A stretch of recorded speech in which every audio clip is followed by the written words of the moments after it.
Who's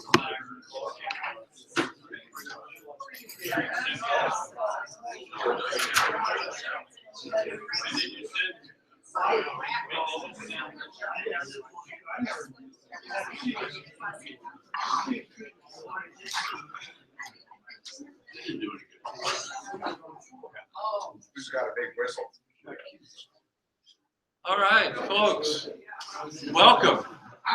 Welcome to the 6th and final Lunch and Learn program. Oh, okay. Turn off your phones. The 6th and final Lunch and Learn program in the fall sequence of Lunch and Learn presentations brought to you, as always, by the Western Institute for Lifelong Learning in partnership with Western New Mexico University. Before I introduce our speaker, the president of WIL, Frank Merritt, has an announcement. Good afternoon.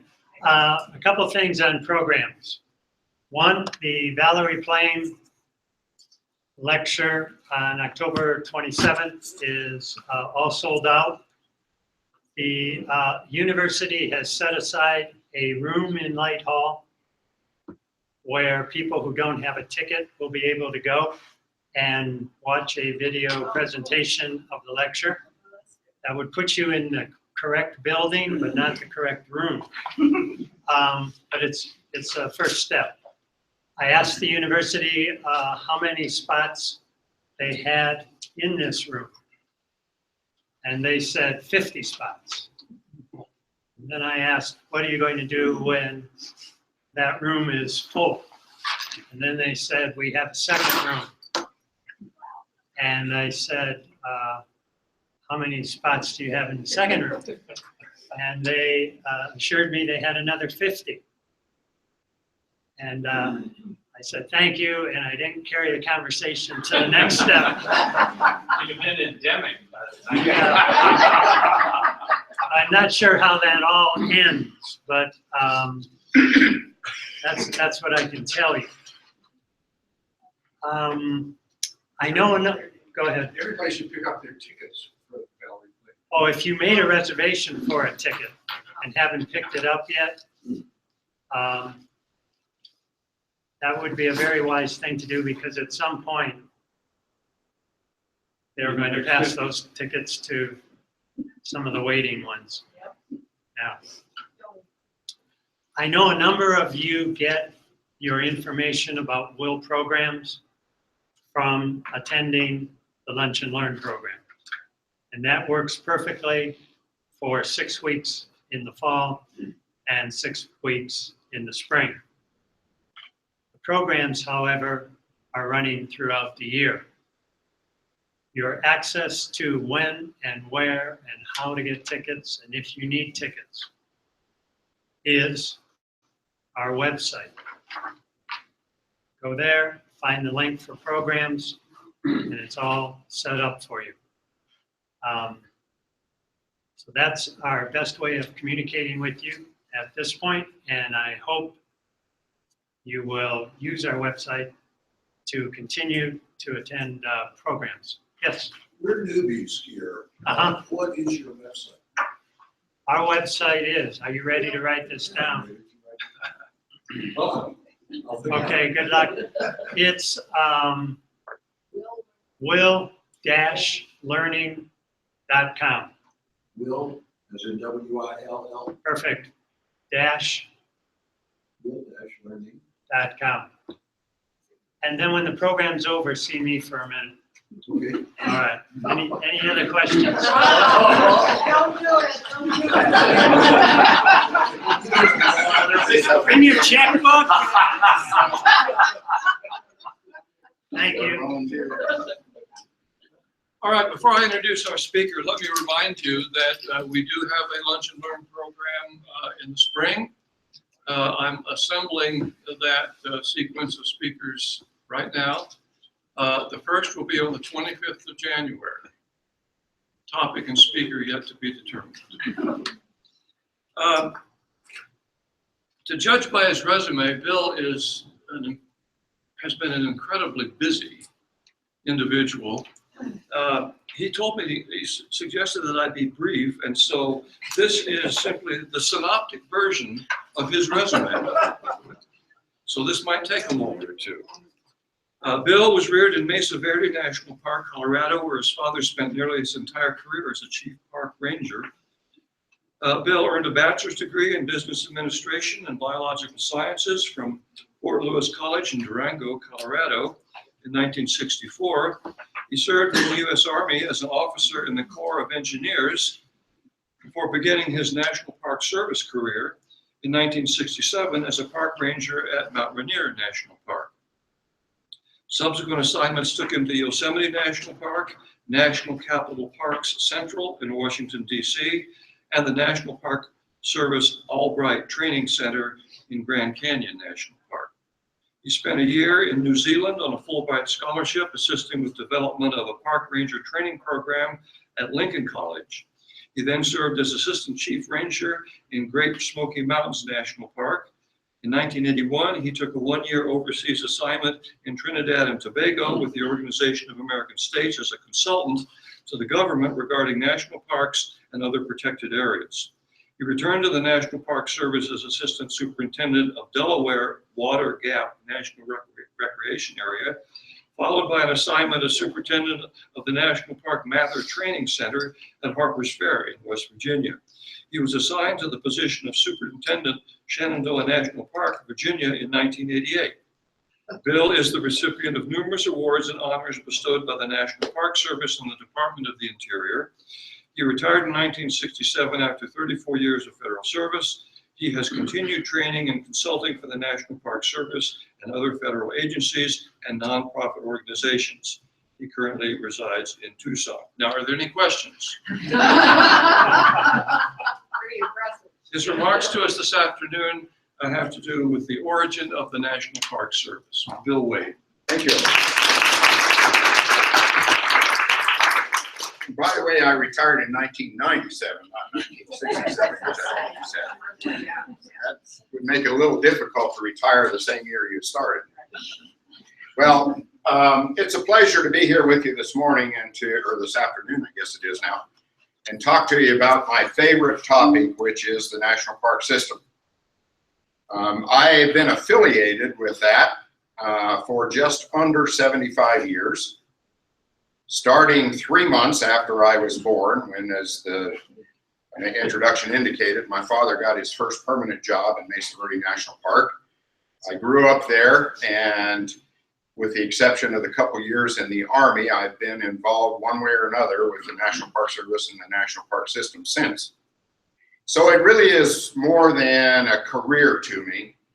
It really was my life, and still is today, because I'm still doing a lot of different things as we go along. So it's a pleasure to talk with you about the system, and I'm going to talk more about the system than the National Park Service, although, as most people know, this year marks the 100th anniversary of the National Park Service.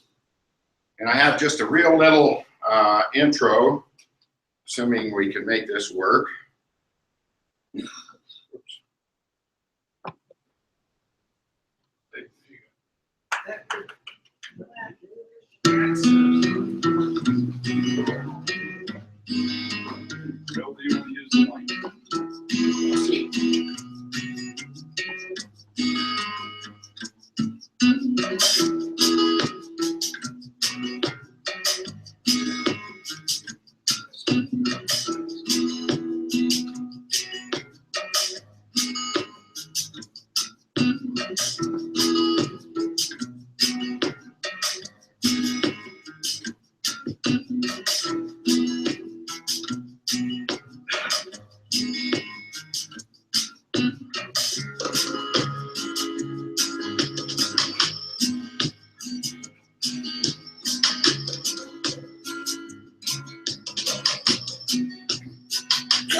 So you still have time to go see the Organic Act in Washington, D.C. if you're back there. By the way, can everybody hear me okay in the back? There is a mic. If you start not being able to hear me, why wave and I'll start using it, but I don't like those very well. So what we know is that each generation of Americans now, for a number of generations, have through their elected representatives, added those areas that they believe are superlative in nature and deserving of being included in America's premier heritage system, the national park system. So let's see what you know about what happened before the National Park Service was established and since. So I'm going to make this interactive, and I'm going to kind of test you a little bit as to what you know about the National Park system. So what we're going to do is I'm going to pose a number of questions that will come up on the screen, and when you think you have the answer, raise your hand. You can work in pairs, you can do whatever you want to do, but we'll see how much you know. And of course, the objective of this is you're going to learn something, I hope. One of the themes of this year's centennial was Find Your Park. So, and there's been a lot written about the centennial and all kinds of things about the service. So maybe this will help with that theme in terms of allowing people to help find their park. Pay attention as we go through this, in particular to the diversity of the national park system. Because as Tom and I were talking last night, I think, we know of no other country in the world that is so diverse in terms of conserving areas of just about anything you can think of, including commemorating events in our history that we're probably not real proud of today, but that contributed to where we are and what we're doing now. So we'll touch on this a little bit. Where and when was the first action by the U.S. Congress protecting land as a park, quote unquote? Jump in if you think you know. Not Yosemite. Yellowstone. Yes. 1872, Yellowstone. No. That's why I put park in quotes. Yosemite State. Close, but not correct. It actually goes before Yosemite. Congress established Hot Springs Reservation in Arkansas in 1832. And that was the first action by the U.S. Congress to protect something that we have since come to know as a park, informally. Congress then redesignated it as a national park in the national park system in 1921. But the idea of protecting an area for its qualities dates all the way back to 1832. Then the federal government took additional action to protect portions of what is now Yosemite National Park, which some of you were focusing on, by granting it to the state of California in 1864. And then again, Congress acted in 1890 to establish Yosemite National Park as a part of the national park system. When was the first national park established and what was it? You had the answer up here a while ago. Somebody answered it, right? Everybody knows? It was Yellowstone National Park in 1872. Anybody know what the second country in the world was to establish a national park? Sure. No. Canada. Canada was third. Australia was second. Royal National Park, which is just south of Sydney. And of interest to me, the fourth national park in the world was established in New Zealand, when the Maoris actually turned over some sacred land to the government in New Zealand for the purpose of a national park.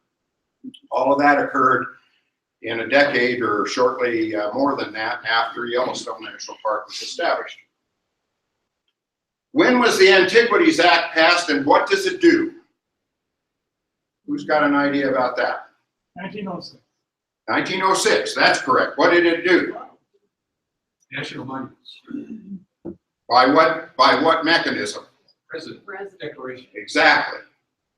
Passed in 1906, it allows the president to establish national monuments, and national monuments only by proclamation. There's been a lot of coverage in the media lately about the Antiquities Act. There's a fair number of people who would like to get rid of it and, you know, figure out some ways to block a presidential proclamation, thinking that it doesn't necessarily always represent the people. So what was the first national monument that was proclaimed under the Antiquities Act? No, not Grand Canyon. Petrified forest. No, not Petrified Forest. Correct, Devil's Tower. Devil's Tower in Wyoming was actually proclaimed by President Theodore Roosevelt in 1906, shortly after the act passed. Followed shortly, by the way, by El Morro and Gila Cliff Dwellings, both in this particular state, were both proclaimed by Theodore Roosevelt fairly early after the Antiquities Act was proclaimed. So New Mexico got some benefit from that. Roosevelt proclaimed 18 national monuments during his tenure. Every president since 1906, except Nixon, Reagan, and Bush 1, have proclaimed national monuments. So far, President Obama has proclaimed or expanded 26 of them. Yay. And I suspect he's not done yet. I think it's probably a fair thought that between now and when he leaves office, there's going to be at least a couple or three more that are sort of in the pipeline, so to speak. So that gives you an idea of what's happened since that 1906 Antiquities Act. How many units are currently administered by the National Park Service? 403. 403, you say? Yeah. Nope. Does that include monuments? Yes. Total units under the National Park Service as of today. Well, anything that is administered by the National Park Service. And I'll explain that just a little bit in a minute because it. Or was he far off? I'm sorry? Was his 406 warm or? It's pretty close, but a little bit low. Oh, no. 413. Oh, very good. Wow. Now, as indicated in that little video update, only 59 of those are designated as national parks. It includes, the national park system includes almost 85 million acres. Now, this is the confusing part to a lot of people. In those 413 units, there are units that are designated or entitled by any or all of these different titles. Including, by the way, did anybody know the White House is a unit of the National Park System? Yes. Okay, good. So, national monuments are the only one of those designations that can be proclaimed by the president. Everything else requires congressional action. And it's up to Congress to decide which of those titles it's going to bestow on a unit that it legislates as part of the system. There's a lot of people who wish that we would just go back to the simplification and call all of those 1,413 units national parks, which may make some sense, and it certainly would be less confusing to the public, but you can kind of imagine the cost that might be involved in trying to do that. And then the question would be, if they made everything national parks, what would that do to the Antiquities Act in terms of being able to proclaim national monuments? When did Congress protect the first prehistoric Indian features, and what was it? The cliff dwellings? The Gila cliff dwellings? No, that was a proclamation by, Oh, Congress. that was a proclamation. I'm saying in this case, when did Congress act to protect some of the prehistoric Indian, and which one was it? I'll tell you, it predated the Antiquities Act.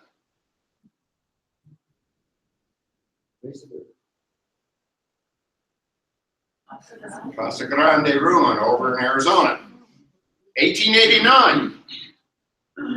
Recognized the importance of the archaeological features and protected it as Casa Grande Ruin Reservation. It has since been again redesignated as a national monument by Congress later on, but it's been under protection since 1889.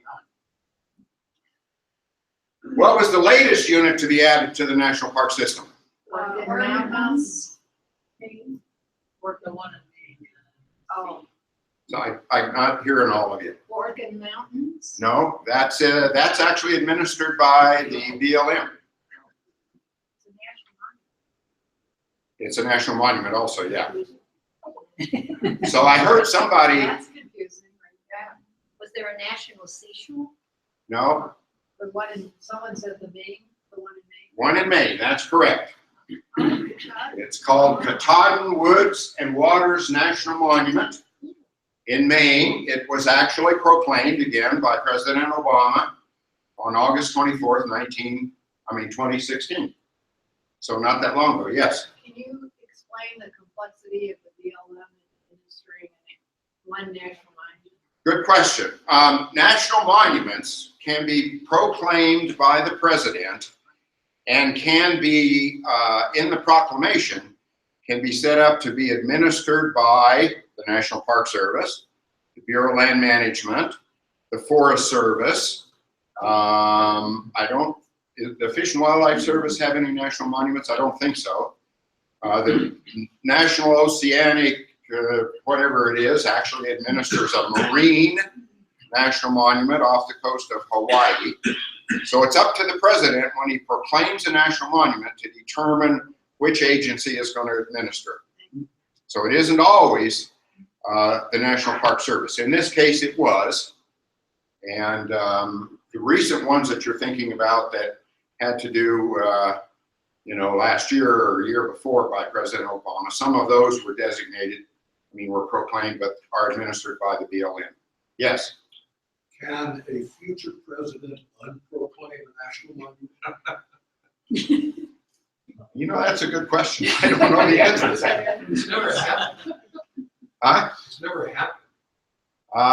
As far as I know, a president has never unproclaimed a national monument. Congress has deauthorized national parks in the past. The most notorious one, I guess, or maybe the first one was Mackinac Island. Is that what it's called, Tom? Mackinac Island in Michigan was designated years ago as a national park. And then later on, Congress said, it doesn't meet the quality standards, and so they passed legislation removing it from the national park system. I don't know about the proclamation. I'll have to check on that. That's a good question. So is Mackinac Island back in? No, it's not in the national park system now at all. What was the first national park established for the works of humans, and when was it established? That's right. And again, I put this up because that's home for me. And I've been all through that and a lot of other cliff dwellings in the park, some of which I probably shouldn't have been in at the time I was in them. But a lot of my colleagues chide me to this day about I must have a wonderful collection of artifacts from Mesa Verde, growing up there and everything. And I'm here to swear on whatever I need to swear on, that I literally do not even have a potsherd from Mesa Verde. Good. Nothing. I certainly found a lot of them and worked for several years on the Weather Mesa Archaeological Project, where we actually entered into a couple of cliff dwellings that we know that no other human had been in since the since the occupants had left there. We know that because there were some whole pots sitting in there when we got in there, and we know if anybody had gone in there since, they wouldn't have been there. So quite a place to grow up. What year was the first historical parks added to the national park system, and what were they? There were several that were added at the same time. Any idea about this? Like Gettysburg. No, that came a little bit later. That wasn't one of the first ones. Good guess, though. Any other? Mary Ridge. 1929, Congress designated Colonial National Monument and Yorktown Battlefield. That was Congress that did that, even though it was called a national monument. Congress can legislate national monuments as well. And Morristown National Historic Park in New Jersey. Now there was a massive move of already established protected historical areas that up until 1933 were administered by what was then known as the War Department, now the Department of Defense. And in 1933, all of those were transferred to the administration of the National Park Service.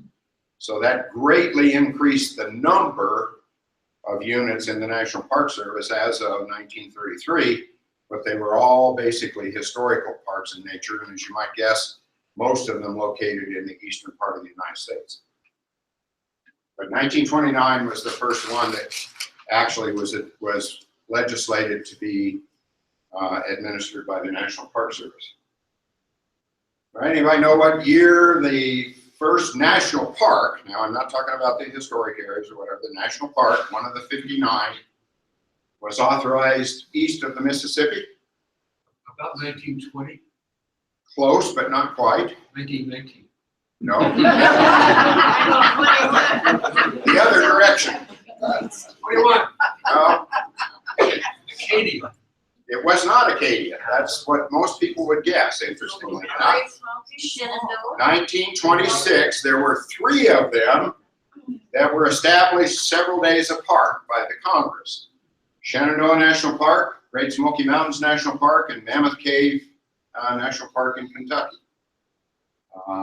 I was lucky enough to work in 2 of those, not particularly into caves, so I didn't ever seek out that one, although I've been there. So, but those were the first 3 national parks established east of the Mississippi.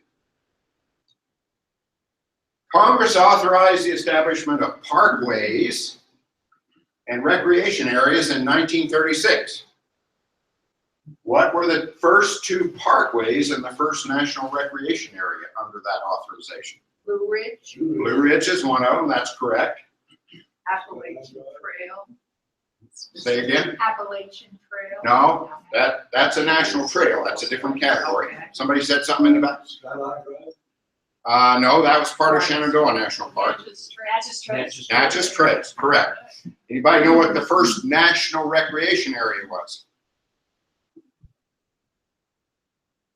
Seashores.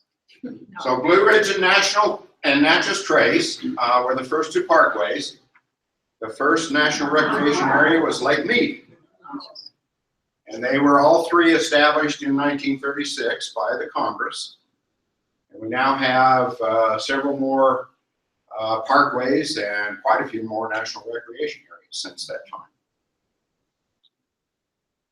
What was the first, what we sometimes refer to as urban unit of the National Park Service and when was it established?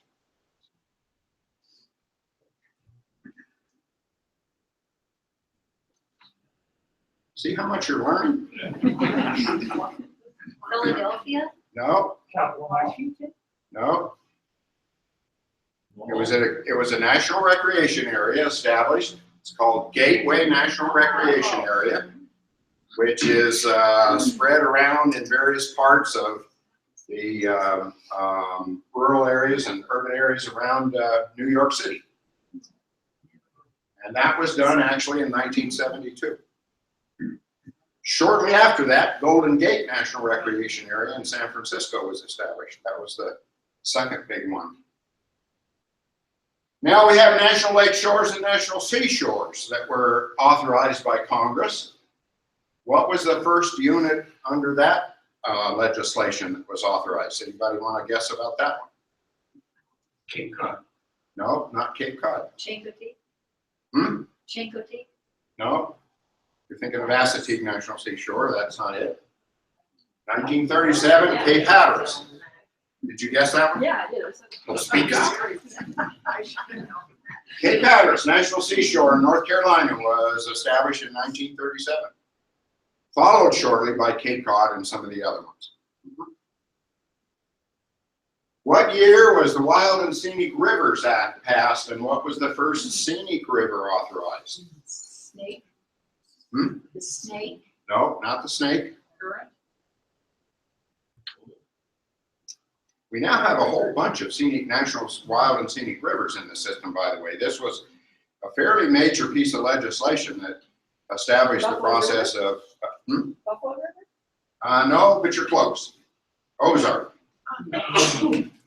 It was, the act was passed in 1968. However, Congress had, prior to that, established the Ozark National Scenic Riverways in Missouri in 1964. Based on the success of that and the attraction of it, then in 1968, they passed the Wild and Scenic River Act and then began to authorize a number of others, which included, for instance, Buffalo National River and some others. Now we're to scenic trails. When did Congress authorize the first National Scenic Trail, and what was it? Somebody answered it. Appalachian Trail, exactly. 1968. By the way, are you seeing that in the 1960s there was a fairly significant number of things that happened that impacted or affected or whatever the national park system? Question back here. Pardon? Yeah, question. Yes. Yes, a bunch of stuff in the 60s, but an awful lot of stuff in the 30s.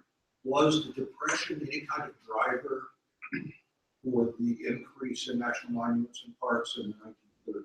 Well, the major thing that happened in the 30s was the transfer. There weren't so many new areas established during that period, but the transfer of all of those areas that were protected under the then War Department tremendously expanded the national park system. But not a whole bunch of new areas at that time. The big thrusts for new areas were back right after the Antiquities Act. And then when the War Department transferred all of them in the 30s, and then a whole bunch of things that happened in the 60s. And then one more that I'll talk about as we're coming up to it here shortly, that greatly influenced the character of the national park system. Yeah, I had a question on that long list of units. I didn't notice the historic trails. There's not a historic trail designation. It's a national scenic trail. And there are a whole bunch of them. But there are national historic. Many of them are historic in nature, okay? But their official title when they're legislated would be a national scenic trail. Yeah. All right. Yeah. What year saw the greatest expansion in area of the national park system, and what took place? I'm gonna say 79 Carter in Alaska. Okay. You're 1 year off in terms of when the act was passed, but you're correct. It was 1980 when the act was passed. Very good, Stephen. It's called the Alaska National Interest Lands Conservation Act. It nearly doubled the size of the system in terms of acreage by adding about 47 million acres and adding or expanding 13 units of the national park system, all in Alaska. So pretty significant. What is the largest area by acreage in the national park system? Everglades. Everglades is not correct. St. Elias? Wrangell. Wrangell St. Elias National Park and Preserve in Alaska. 13 million plus, which amounts to 6 Yellowstones. So if you get some indication of the overall size of that, why it's an immense place and a beautiful place for anybody that hasn't been there. How about the smallest in acreage? Acadia. Oh, no. Remember all of these little historic sites?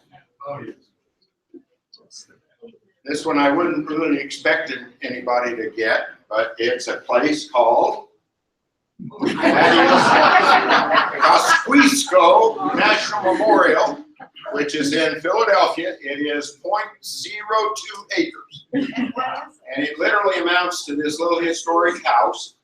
And what that says about Thaddeus is, after serving as a military engineer during the American Revolution, he later led an uprising in his native Poland. Exiled, the general then resided in this home in Philadelphia from 1797 and 1798. If you're really interested in how in the world that got to be part of the National Park System, I would urge you to do a little bit of historical research. But nonetheless, it is now the smallest unit of the National Park System. What was the last state to get a unit of the National Park System? No.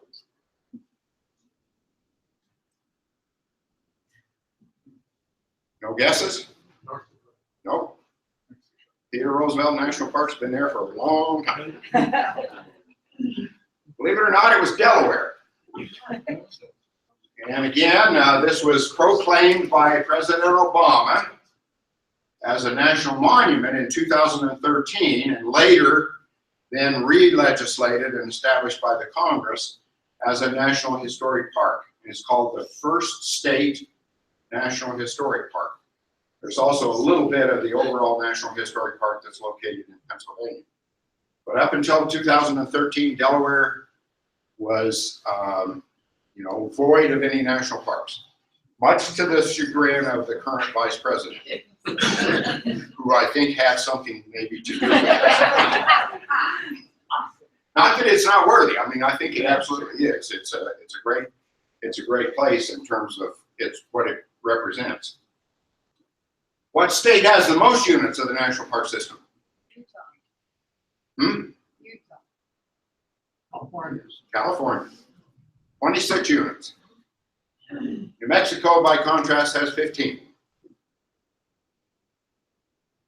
Name 3 areas in the National Park System that commemorate prisons or places of detention or incarceration.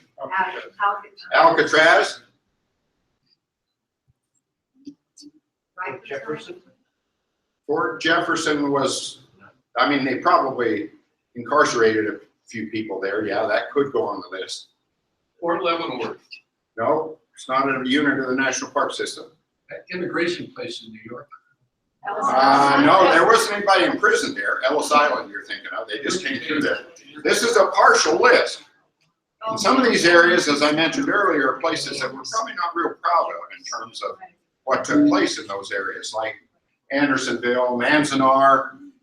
These 3, in fact, these last 4, are all internment camps from Japanese Americans there was a concern about them being sympathizers during the Second World War. So they set up these internment camps for them. So that's a partial list of those kinds of places. Name 3 National Park System areas that commemorate women. Seneca Falls. Seneca Falls, Women's Rights National Historic Park, I think it's called, yes. What else? There's a bunch of them. Betsy Ross. Betsy Ross. I don't think that's a unit of the system. I'd have to look that up. Women's Rights in New York. Clara Barton, what did she do? Red Red Cross, yeah. There's a number of them. Rosie the Riveter in California. A lot of people don't realize that that's a unit of the system.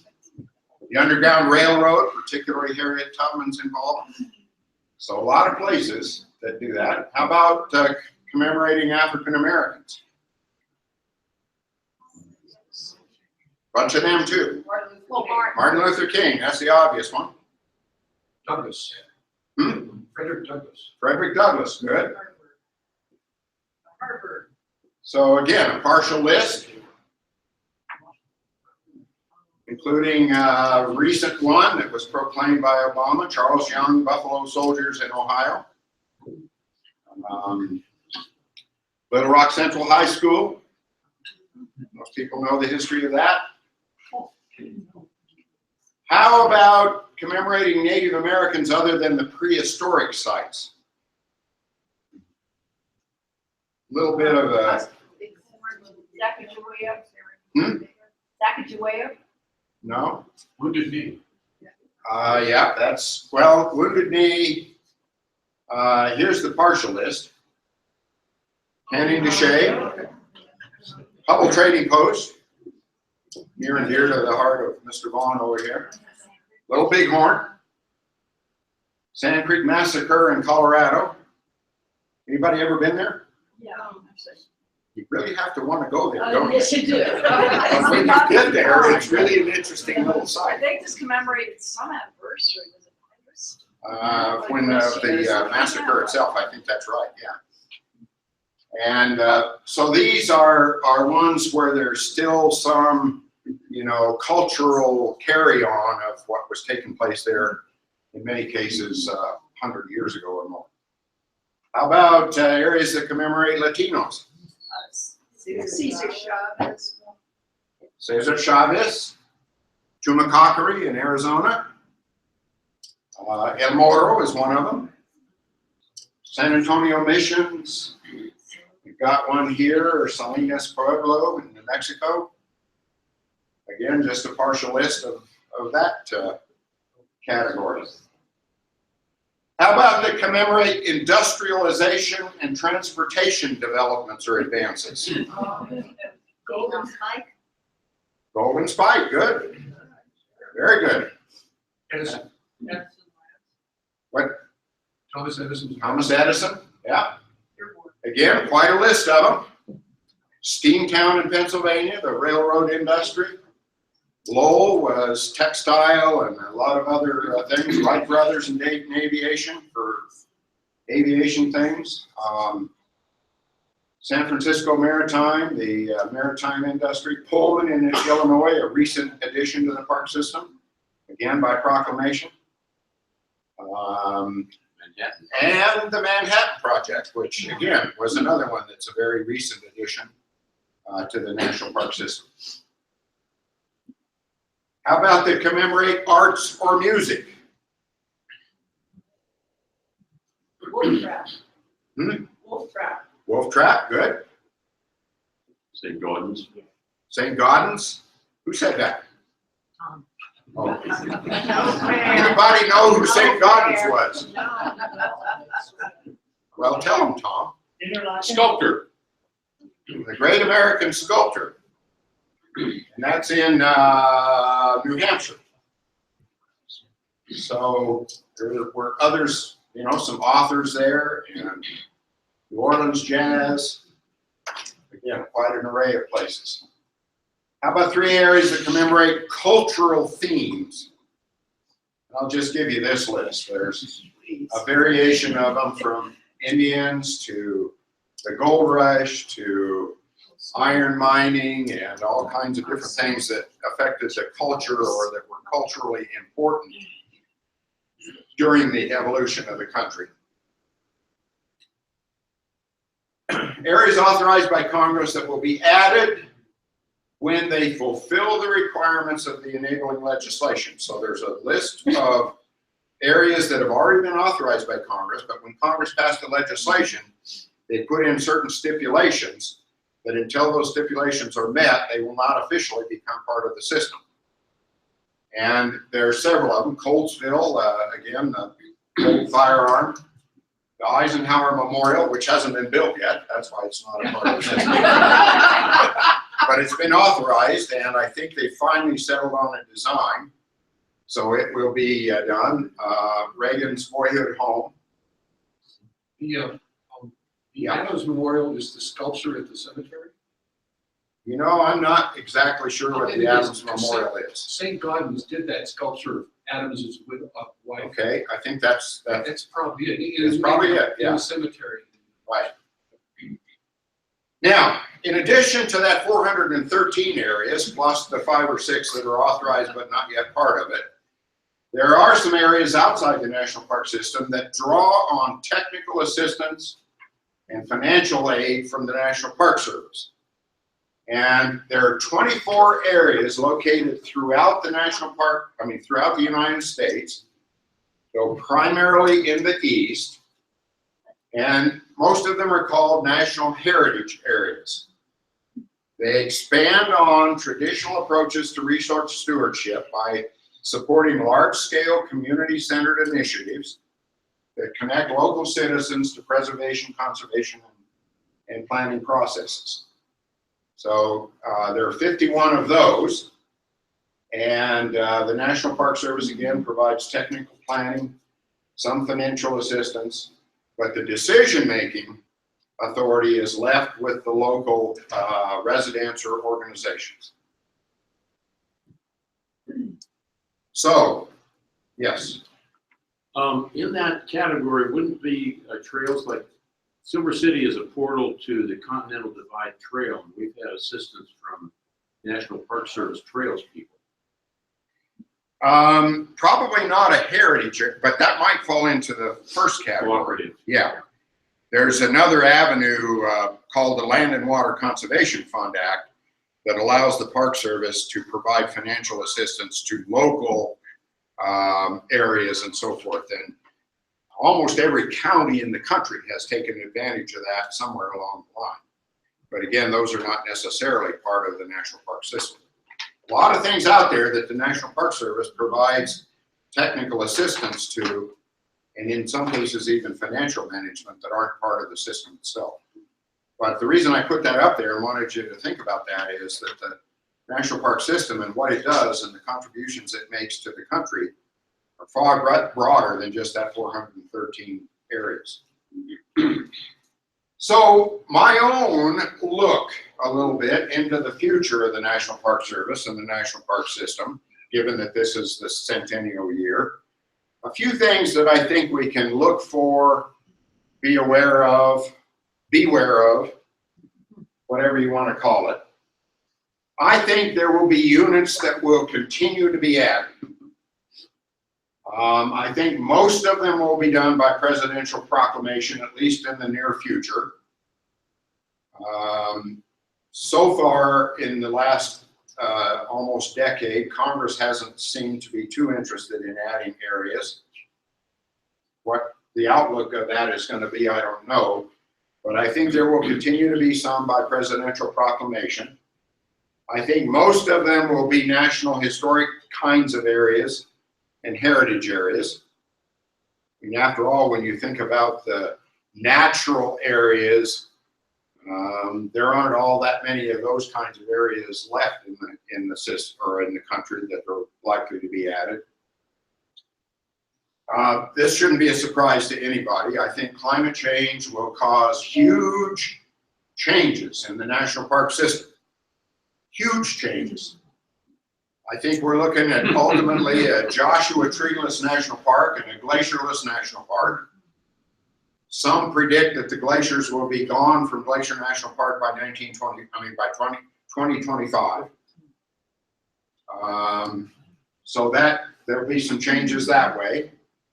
We're already seeing evidence of a major redistribution of biological resources as species migrate northward because of the change in heat, and some of those in the north will probably disappear, some of those species. I think some National Park System units, or at least part of them, will be underwater. I think Everglades National Park, as we know it now, will disappear if some of the predictions hold true. I don't know if you've ever been to Everglades National Park, but there's a road that goes from Homestead to Flamingo, and about halfway down that road, there's a sign that says, and I can't remember the name of the pass, it says something or other pass, elevation 3 feet. That tells you what's going to happen is seas are likely to. Some historical coastal forts will be completely inundated. So these are going to be major changes to what we now know of as the national parks. You know, I'm probably not going to be around for, and maybe some of you won't, but our kids and our grandkids are certainly going to be, you know, people who will affect this. Wildland fires in forested national parks and adjoining lands will continue to be bigger and more frequent. We're seeing evidence of that over the last few years. Budget limitations will hamper the protection of resources and the education of visitors, at least in the foreseeable future. I think we will continue to see political tension and conflict, and it could increase. I think that reliance on technology will increase. A lot of where people get their information nowadays, as you well know, is from the social media and the internet and all that sort of thing. Who knows what the next steps in those things are going to be and how that might affect the National Park Service. A lot of people who are of my particular time frame in the National Park Service and who are, I would describe as a bit more traditionalist, you know, are just all up in arms about this. They hate to see people running around, you know, in parks with their eyes fastened to the iPhones or whatever. But, you know, it's with us. I think visitation will continue to increase in many areas. And that will prompt, I think, the need for some use limits. The National Park Service has sort of avoided this way longer probably than it should have. And I think that some units are going to have to do it. I mean, you read about what happens in Zion National Park and Yosemite Valley and Grand Canyon Village and some places like that, where the crowding is such that the visitor experience is just not very good. So, questions? Yes. Been around the area, the number of national parks and monuments over the last year and a half or so. During my informal survey, it looks like the national parks get pretty darn good funding for operations and maintenance repair. The monuments that we've looked at, for example, White Sands and Gila, all need paint. So my question is, when the president proclaims these new monuments, does that come with additional funding for the Not park necessarily. system? No. There's actually two different things that have to happen in that regard. Mhm. One is Congress authorizes the area, but then the Appropriations Committee has to authorize money to fund the area. Often the areas are authorized and Congress doesn't appropriate. And so what happens is that in many instances, you know, then the National Park Service has to take it out of the existing authorizations or appropriations to run those areas. And because of that tension, there's a lot of people who are just say, well, let's don't make any new areas, you know, because we can't fund the old ones. And to me, that's sort of a selfish view in the sense that, as I said right at the beginning, you know, every generation up to this point has had the opportunity to include the areas that it thinks is important. Why should we penalize, you know, current and future generations for that also? So there has to be something done in terms of the congressional way of deciding, and that's not going to be easy, at least in the foreseeable future. But that's what happens with that. Yes? There's been some considerable discussion about making the parks self-sufficient. Uh-huh. Who is in charge of making the rules about that, such as raising the fees, adding additional fees to non-Americans? Well, with regard to the entrance and user fees, that ultimately is within the authority of the National Park Service and the Department of Interior to determine, for instance, whether or not the entrance fee at Grand Canyon is going to go from whatever it is now, $25 to $50. So that can be done within the Department of Interior National Park Service.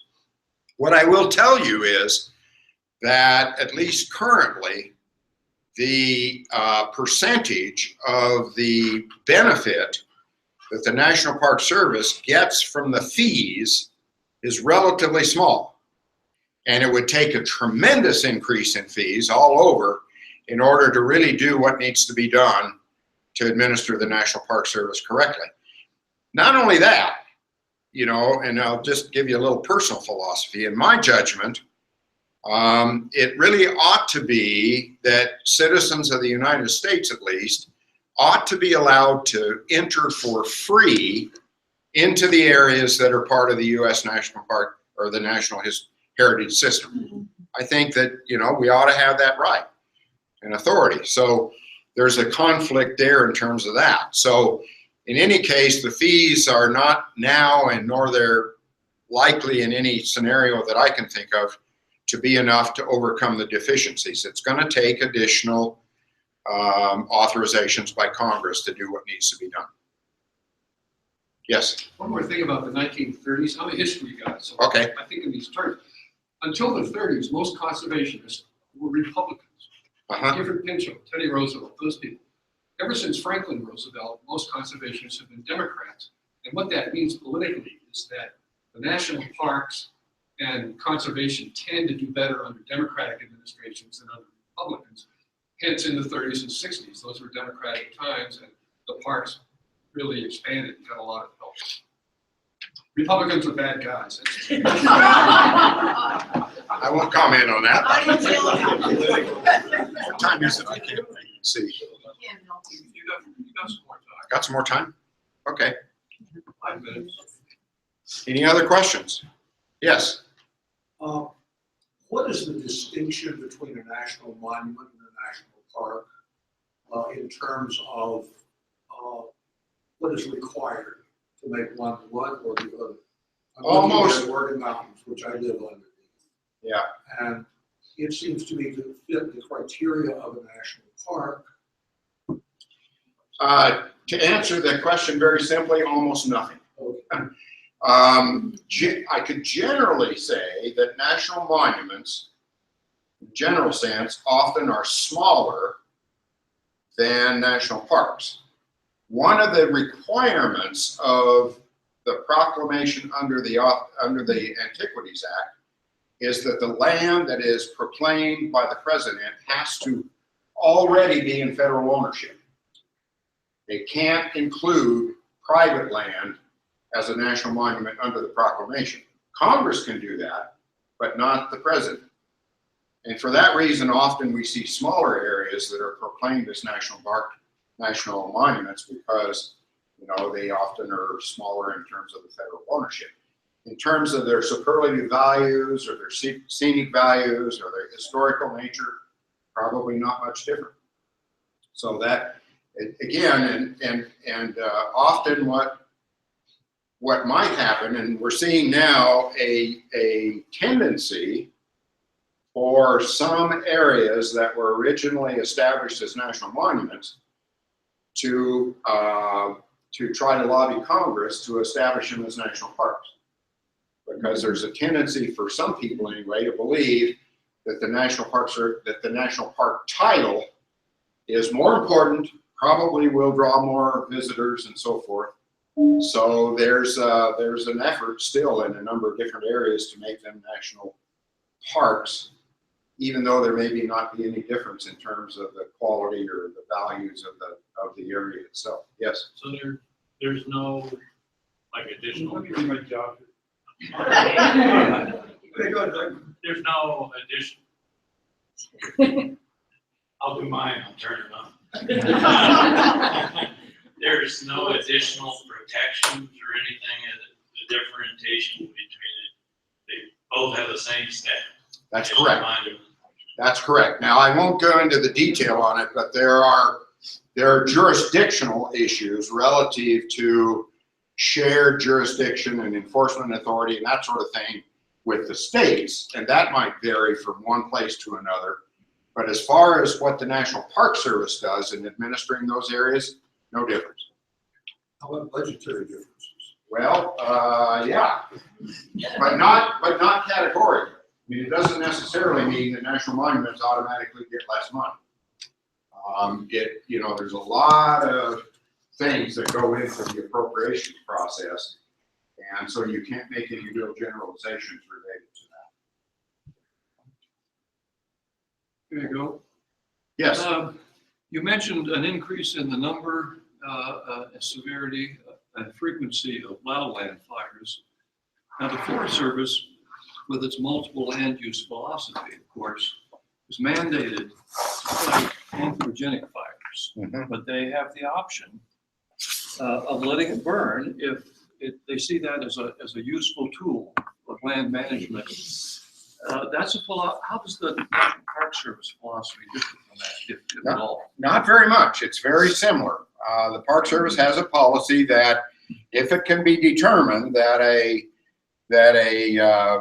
non-human caused fire can either burn itself out without suppression activity or will in some cases benefit the resource, then the Park Service can allow those to burn also, much like the Forest Service. The policies are pretty much the same. Yeah. The problem, of course, with the Forest Service sometimes is a lot of their lands are closer to development, and they have a much bigger problem in that regard than the Park Service does often in terms of making the determination of the so-called let burn policies. Do you see a changing demographic? Do you see a changing demographic in the visitors, more older people, fewer younger people? If I just had to answer without it, any particular research or anything, I would say probably yes. I think there will continue to be, depending on what happens economically, I think there'll continue to be a lot of older people that will visit national parks. Right now, we're seeing I wouldn't say a huge increase, but a very substantial percentage of visitors in many national parks are international visitors.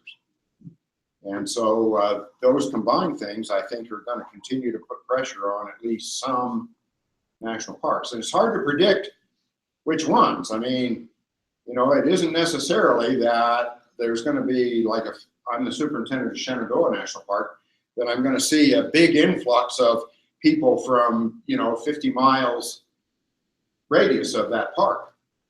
I mean, I remember people that lived 5 miles from Shenandoah National Park for 50 years and they'd never set foot in the park. So it just depends on, people's ability and interests and that sort of thing. So, but I would say probably older people will continue to do it as much as they can. Younger people, maybe not quite as much. There doesn't seem to be quite as much interest in that sort of thing among the younger people these days. We have our golden age passes. Yeah, well, that's right. That's right. We can do it, yes. Not a question, a statement. Okay. Those of you who are approaching seniorhood, buy your lifetime pass now before they raise the rates. That's probably going to go up. It's $10 now, by the way. It's a great deal. It's a great deal. $10 for the rest of your life. Yeah. For you and everybody else that's in the car. But I'm here to tell you that probably that's one thing, while maybe some of the individual park entrance fees won't go up, I think that's probably going to go up in the next year. And it probably is going to go up significantly, $100 or something like that. So, Could I add one footnote to your projection of the future? sure. I'm of the same geologic age as he is. And one thing that I think the He's Park older Service, though. I'm older, yeah. One thing that I think is important in the technical area is that the parks have been doing, a little belatedly maybe, but doing a tremendous job of getting their resources available to you online. We've always judged visitation as the measure of how valuable a park is. Feet on the ground, especially with diminished personnel and aging resources, is not necessarily the best thing for the park. But you can go online and see museum collections. You can go online and see burial records at national cemeteries. You can go online now and access a tremendous amount of information by these parks without having to leave your home. I think that's a tremendous service that the Park Service has done. It is, and the Park Service isn't exactly dealing with that very effectively. I've often made the comparison. So if somebody goes online and spends 2 or 3 hours researching and going to the places that Tom's talking about, are they not likely maybe to get more education about that park than if they drive into the first overlook, like at Grand Canyon, take a picture, turn around and drive back out? And yet in terms of counting visitors to the park, the guy that drives in, takes a picture, turns around, goes out is going to get counted, not the person who goes on and spends, 3 hours online. And I think the Park Service is, not taking advantage of the hits on its website as visitors to the parks, even though it's not feet on the ground, as you say. All right, well, thank you very much. You're welcome.